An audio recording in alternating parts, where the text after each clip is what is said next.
Hey, welcome back. We are going to get started today on exponential functions and their graph, and we've already looked at them as parent functions. We're just going to go back over them and look at four examples, and we're going to graph, look at their properties, and then step into another INB where we start to look at graphs with different bases and some applications. So the first thing we're going to do is look at the equation f of x is equal to 2 to the x.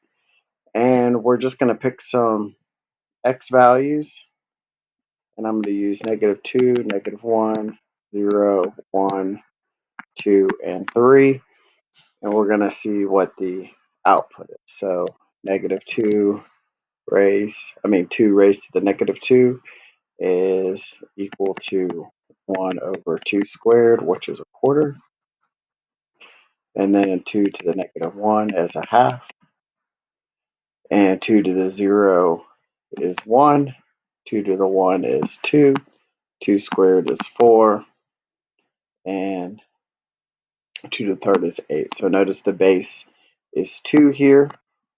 And every y value is also being multiplied by 2. And notice the y value is also growing or getting larger. So this would be an exponential growth function. And that's because the base is greater than 1. Okay, so don't forget an exponential has an asymptote. It's going to be a horizontal asymptote at y equals 0. And we're just going to graph a couple of these. So -2, what about a quarter? -1, a half. And then 0, 1 is my y-intercept. 1, and then 2, and then 2, 4, and then 3. So remember, we don't cross the asymptote. And a couple things to notice about a exponential function. It's 1 to 1. It is going to pass the vertical line test and the horizontal line test. Okay, another one we're going to look at is y is equal 4 to the x. Just kind of look at a different base. We know that this is also going to be a growth because the base is greater than 1. Okay, so we're going to pick some values again. Let's do -2, -1, 0, 1, 2, and 3 again. And so this time we're going to get 4 raised to the -2, which is the same as 1 over 4 squared, which is 1/16. And then 4 to the -1, which is a quarter. Anything raised to the 0 is 1. 4 to the 1 is going to be 4. 4 squared is 16. And 4 cubed is 60. Won't have enough room for those last ones, but again, we're still going to have the same asymptote at y equals 0. We didn't get shifted up or down. We'll do transformations here in a little bit. And so I'm going to go to -2 and just real close to that asymptote, -1 a quarter, 0, 1, again my y-intercept, and then 1, 1, 2, 3, 4, and then 2/16 is a little bit too much, so I'm just not going to include it in my graph. And notice it grows a little quicker, and so you can see it looks like it has its trajectory of going up is quicker, has a steeper rate of change. Okay, now we're going to look at a couple of decays. So the first one that I'm going to look at is 2 to the -x. And notice you say, well, this must be a growth because the base is greater than 1, but we have this negative. So I'm going to look at this real quick. And I'm going to write 2 to the -1 raised to the x. And remember, we can do that because a power raised to a power would multiply, so these two are equivalent statements. And 2 to the -1 is just a half. So really, this is going to be a decay. And that is because my base is going to be less than 1. So this one's a little bit tricky. So again, I'm going to pick -2, -1, 0, 1, 2, and 3. And we're going to put some values in, and we're going to evaluate. So I'm going to evaluate the original. I'm just showing you the reason why my base is really less than 1 here. But I'm still going to use 2 and then raise it to the negative and then a -2. So I get 2 raised to the +2, which is 4. And then I'm going to plug in 2 minus x, so minus a -1 would get me 2 to the 1, which is 2. Anything raised to the 0 is going to be 1. And then 2 to the -1 is a half. And 2 to the -2 is a fourth.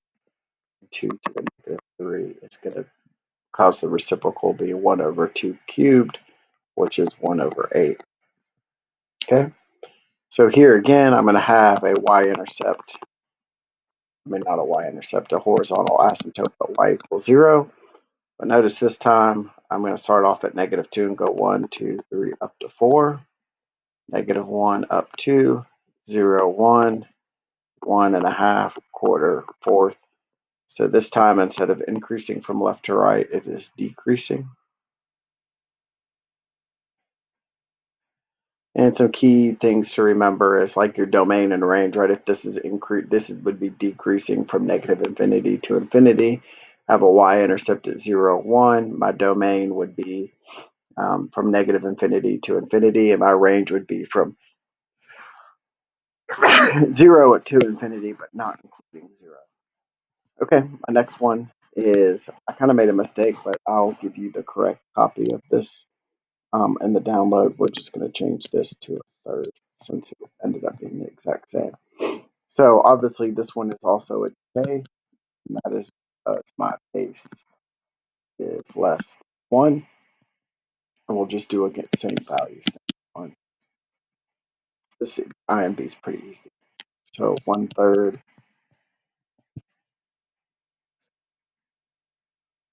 raised to the -2. Well, the negative causes me to take the reciprocal of the 1/3, so this becomes 3 squared, which is 9. And then I have 1/3 raised to the -1. The negative causes a reciprocal, so I get 3 raised to the 1 is 3. Anything raised to the 0 is 1. Third raised to the 1 is just a third. 1/3 squared gets me 1/9. And 1/3 cubed gets me 1 over 27. So notice here I'm multiplying by everything by a third each time. So my multiplier is the same as the base, just like on the growth. And so I'm going to start off at -2 and go up to -1. Start off at -2 and go up to 9. And -1 and then 3, 0, 1, 1 and a third, 2 and a ninth, and 3, real close.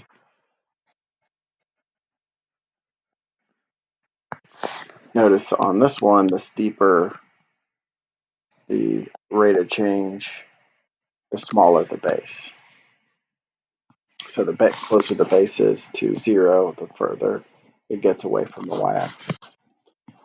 Okay, and that is all of this. INB was just refreshing ourselves off of the exponential functions and kind of going over decays and going over growths, what they look like, how they can be written as a negative x, or they can be written as a fractional base that is going to be a number less than 1. Okay, see you on the next INB.